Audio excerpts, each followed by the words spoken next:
Right to health क्यों पढ़ रहे हो एपिडेमियोलॉजी में? Why it is important? Anyone? कोई भी आंसर कर सकता है कि हम राइट टू हेल्थ एपिडेमियोलॉजी में क्यों पढ़ रहे हैं, इसका क्या इंपॉर्टेंस है? Ma'am, good evening. Hello, good evening. Ma'am, as for the new philosophy of health, the first major point that was highlighted was the health is a fundamental human right, ma'am. Yes. And therefore, once it is a fundamental human right, since described by the government, described by the new philosophy, ma'am, therefore the importance is cannot be underemphasized, ma'am. Yes. Therefore, understanding the right to health will ensure Everyone somebody should have access to the condition and service needed to achieve their highest possible level of health. Yes. Absolutely. So right to health के लिए यही है, क्योंकि the right to health means everyone should have access to the condition and service needs to be achieve the highest possible level of health. ठीक है. So epidemiology क्या करती है? It helps to identify the health problems and risk in a population which support the informants of this right. ठीक है. दूसरा, informing public health policy. मैंने पहले भी कहा था, हम जो भी यहाँ पे पढ़ते हैं वो आगे पॉलिसी में काम आता है हेल्थ की. ठीक है. तो जो नीति आयोग में पॉलिसी मेकर्स हैं, तो वो भी आप समझ सकते हैं कि वो पब्लिक हेल्थ फील्ड से होंगे, कोई हेल्थ वाले जो हैं. ठीक है. सो इसमें क्या है, एपिडेमियोलॉजी का जो डेटा होता है that guides policy maker in creating fair health programme and allocating resources to protect vulnerable group also, ensuring the equal access to health care.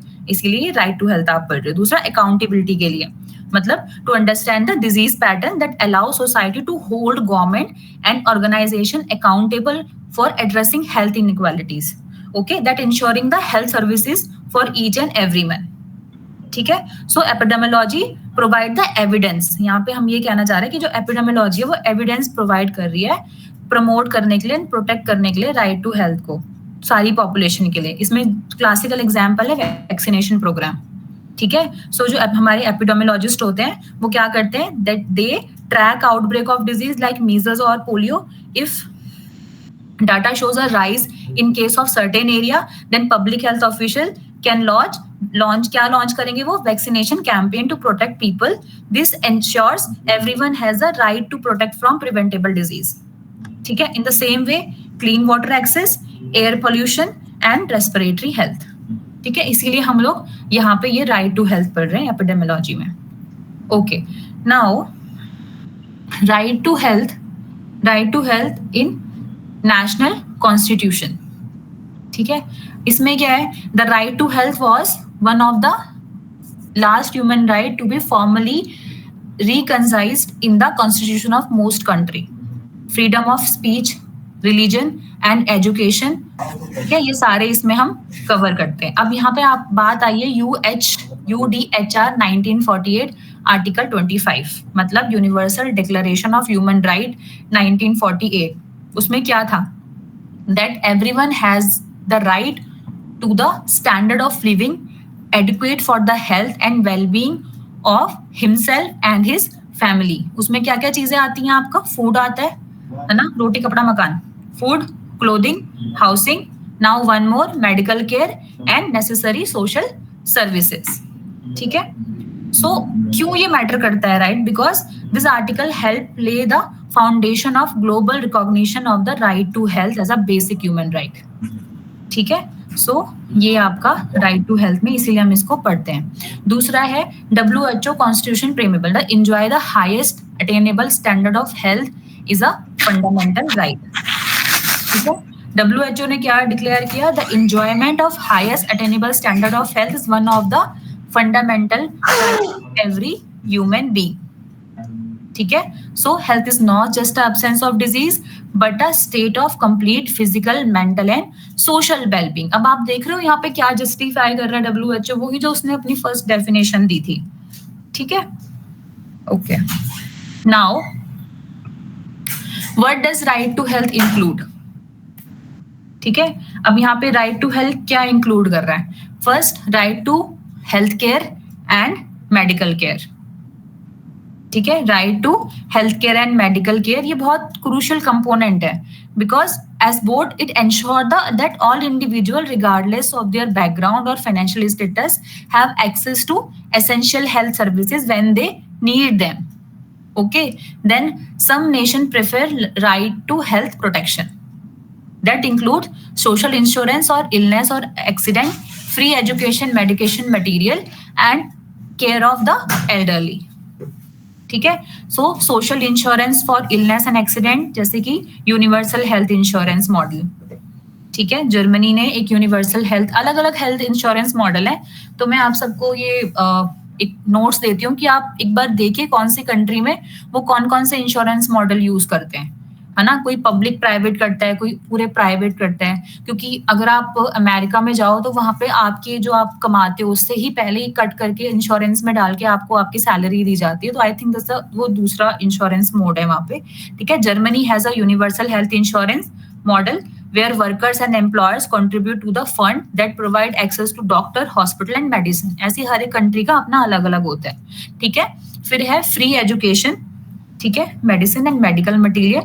Education में मतलब इसमें क्या होता है, जो राइट टू हेल्थ है also employs access to the tool need to maintain और restore health. So health education to inform people about disease prevention and healthy lifestyle. ठीक है, इंडिया में क्या कौन सा है इसमें, अगर हम इंडिया की बात करें, आयुष्मान भारत स्कीम. ठीक है, तो इंडिया में जो आयुष्मान भारत स्कीम है that provide free secondary and tertiary care to over 500 million people. ठीक है, उसमें क्या क्या इंक्लूड है, medication, test and hospitalisation cost. ठीक है, सारी चीजें उसमें इंक्लूड होती हैं. तो फ्री एजुकेशन, मेडिसिन और मेडिकल में आप ये भी देख सकते हो. एसेंशियल मेडिसिन भी उसमें आपकी फ्री होती हैं. ठीक है, दूसरा केयर फॉर द एल्डरली. अभी केयर फॉर द एल्डरली में हरियाणा गवर्नमेंट ने स्टार्ट किया है. जो हमारे एल्डरली और पैलेटिव केयर के पेशेंट हैं उनको होम केयर, या हमारे जो एल्डरली हैं उनको होम केयर देना. मतलब अगर हमारे जो थेरेपिस्ट है उनके पास इतना टाइम हो या वो इनफ एचआर हो, तो हम लोग इसको शुरू कर रहे हैं. मतलब वो लॉन्च हो गया है आज, तो आप ये एक एग्जाम्पल ले सकते हो. दूसरा, स्वीडन ने एल्डरली केयर को मतलब पब्लिकली फंड उसमें इंक्लूड किया है. इसको हम होम हेल्प सर्विस बोलते हैं. नर्सिंग होम्स हो गया एंड रिहैबिलिटेशन सेंटर. ठीक है, so the government ensure elderly citizen receive personalised care as a part of their right to health. ठीक है, तो care of elderly. So the right of medical care, the right to medical care is not just about visiting the doctor, it is about building an inclusive system where people are protected from financial hardship during illness, essential service and medication. ठीक है, for all, that is available for all, and vulnerable group like elderly or disabled receive care with dignity.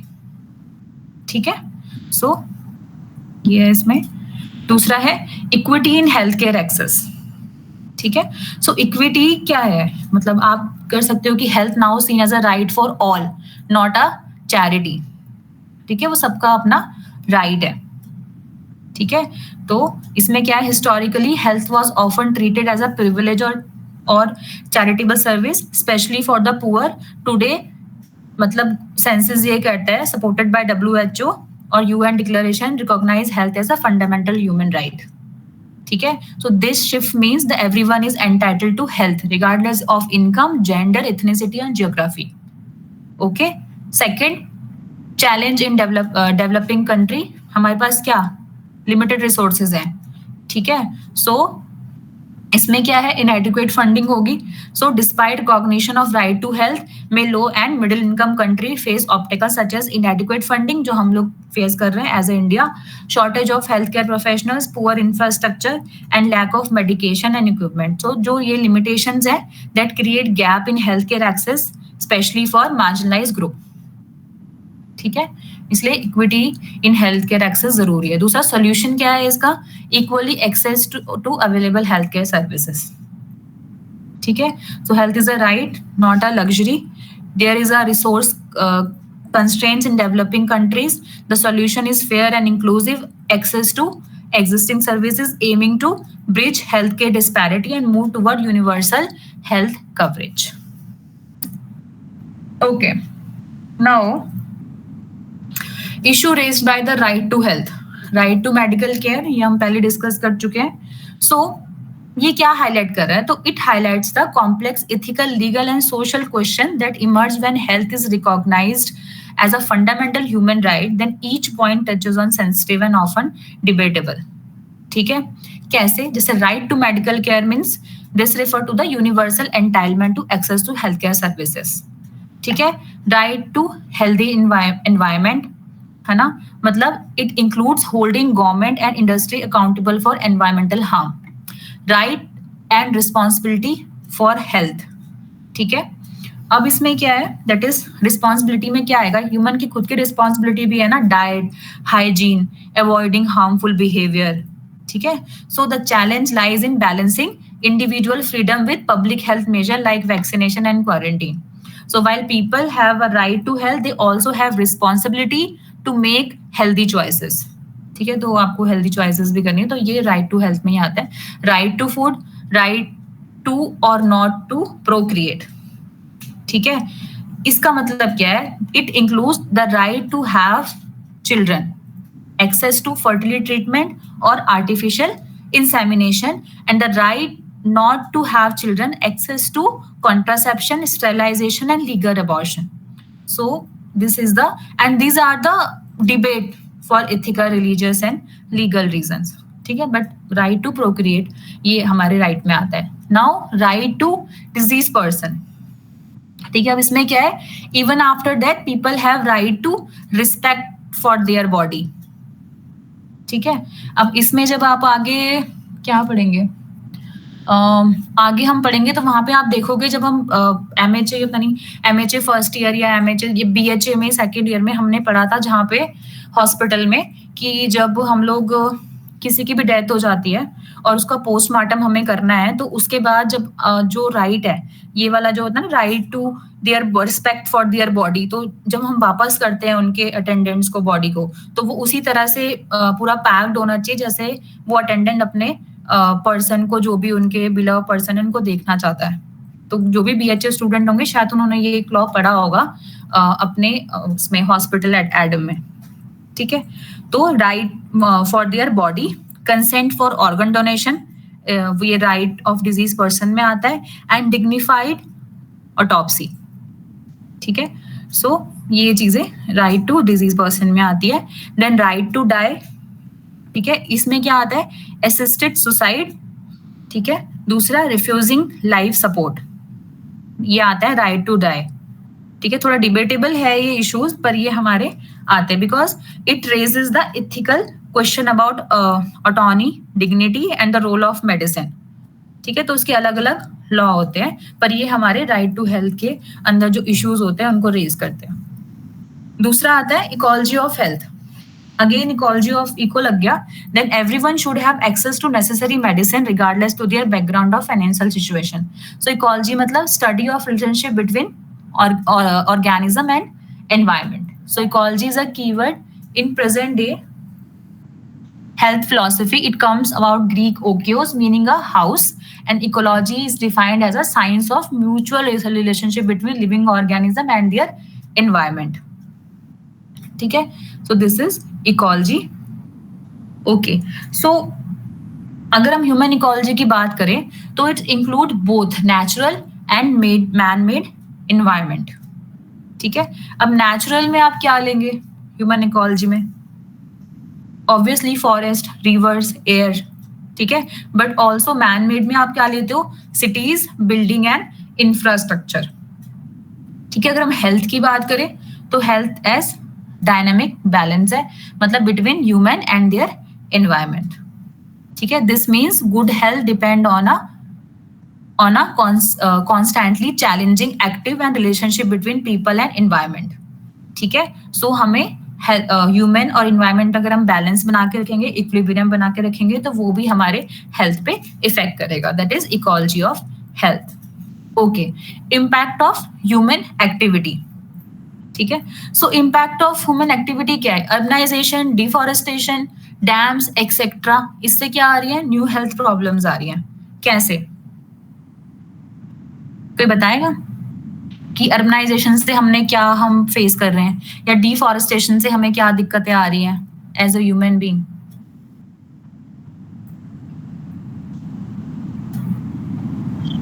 Ma'am, good evening. Yes, Ma'am, first of all, deforestation, first of all, we can consider lack of oxygen, ma'am. That Yes. is one part. Global warming could be the second one. Maybe, what do you call, environment pollution, and a lot of things related to the urbanization, ma'am. Urbanization, yeah. So this can created a new health challenges, है ना. बहुत सारे vectors borne disease हो जाते हैं urbanization से, आप देखते हो, क्योंकि वहाँ पे बहुत ब्रैकेट्स बन जाते हैं कि जहाँ पे आपका पानी ठहरता है और उस urbanization से आपको आगे हेल्थ प्रॉब्लम्स आती है. ठीक है. So disease shifting from rural to urban setting. ठीक है. जो ह्यूमन ने एक्टिविटी करी उससे ये सब चीजें हुई. डिफॉरेस्टेशन हुआ, अर्बनाइजेशन हुआ, डैम्स बने, हेल्थ प्रॉब्लम क्रिएट हुई, डिजीज शिफ्ट हुई, रूरल से अर्बन सेटिंग्स में आपको ज्यादा डिजीज मिलेगी. ठीक है.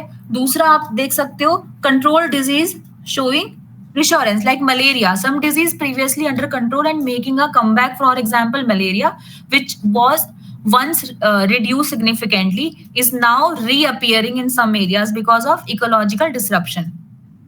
ठीक है. And changing condition that favour it spreads.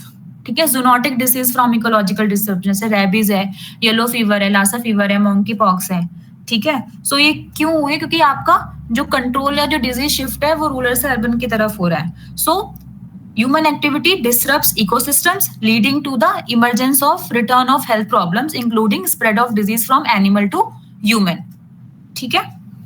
So this highlights that close link between environmental health and human health. Okay. इसमें कुछ केस स्टडीज हैं इकोलॉजिकल डिजास्टर की.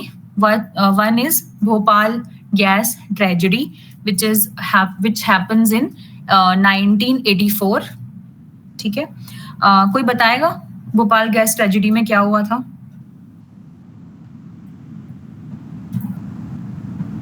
ओके.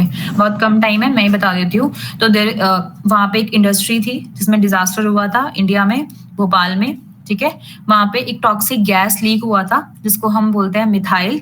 ठीक है. आइसोसाइनाइड तो from a pesticide plant expose thousand of people of hazards chemical. ठीक है. It cause immediate death, long term health problem and environmental contamination. ठीक है. And it is considered one of the worst industrial accident in history and highlight the damage of poor safety measures in urban industrial areas. ठीक है. तो Bhopal gas tragedy आप पढ़ सकते हो अगर डिटेल में आपको पढ़नी है. एक हुआ था, एक और डिजास्टर हुआ था, कार्निवल डिजास्टर हुआ था 1986 में एनवायरमेंटल पोल्यूशन की वजह से. ठीक है. ये कहाँ पे हुआ था? It is a catastrophic nuclear accident. ठीक है. यूक्रेन में हुआ था ये. ठीक है. और it lead to a severe environmental pollution and evacuation of nearby population, raising global awareness about nuclear safety. उसके बाद ही इतने रूल्स बने और बहुत सारी ऑर्गेनाइजेशन बनी जिसके परमिशन के बाद ही आपको ये न्यूक्लियर चीज बना सकते हैं. ठीक है. दूसरा है डैम्स एंड कैनल्स. ठीक है. Spread of malaria. ठीक है. और भी डिजीज इससे होती है. दूसरा, construction of dams and canals can disrupt the local ecosystem. ठीक है. एंड दूसरा, these water bodies often become breeding ground of disease carrying mosquitoes और parasitic disease. ठीक है. Mosquito like malaria and parasitic disease, जिसकी मैंने आगे वो आपको एक्सप्लेन करना है. सो this illustrate how human made changes to natural water system can affect the health and cause health issues. ठीक है. सो ये यहाँ पे इन्होंने आपकी बुक में भी, अगर आपको बुक मिलेंगी तो वहां पे भी आपको शायद एग्जाम्पल दिए जाएंगे इकोलॉजिकल डिजास्टर में. ओके. सो ये एक डायग्राम है. ये डायग्राम WHO ने दिया है. ठीक है. एंड यहाँ पे ये क्या फोकस कर रहा है कि हाउ सेल्फ केयर इंटरवेंशन, ठीक है, are ground to the right promote better health outcome and patient empowerment. ठीक है. यहाँ पे ये चीजें बता रहा है. Okay. Now there will be a self-care intervention grounded in human right. ये एक और आपको डायग्राम दिख रहा होगा. ठीक है. Privacy and confidentiality. First, ensure the individual can access to the care, sexual health service without fear and judgment. Accessibility and quality meal that ensure the people can reach and benefit from high quality self-care option, especially when facility-based care is limited. ठीक है. ये diagram है, ये इसमें जो points हैं आपको ये बता रहे हैं. ठीक है. एक्सेसिबल, प्राइवेसी, यहाँ पे आपका एक्सेसिबिलिटी आ गई. ठीक है. Increased options for when and how client seek health care. ठीक है, इसमें क्या आ गया आपका, people can choose time, place and method. ठीक है, autonomy means through inform decision making, इसमें आ गया that empowers people to take control of their health through knowledge, tools and freedom of choice. दूसरा, active and inform participation of individual, that is encourage community involvement and personal agency in health decision rather than top down approaches. ठीक है, so mostly मेरा होता है कि कोई भी diagram मैं आपको दिखा रही हूँ तो मैं उसको एक्सप्लेन करूँ, तो इस तरह से ये सेल्फ केयर इंटरवेंशन का आपको WHO ने यहाँ पे डायग्राम किया। अब सेल्फ केयर इंटरवेंशन होती क्या है, so this includes tools, technology and practices जो आपको अलाउ करते हैं आपकी इंडिपेंडेंटली हेल्थ केयर को चूज करने में। ठीक है, जैसे कि home pregnancy test, HIV self testing, menstrual health products, contraceptive, digital health apps. ठीक है, ये सब इसमें सेल्फ केयर इंटरवेंशन में आते हैं। ठीक है, and why it is important, क्योंकि that support the universal health coverage and reduce burden of health system, increase equity, especially for marginalized group, and respect and protect human right in healthcare access. Thank you. कोई भी question है right to health में?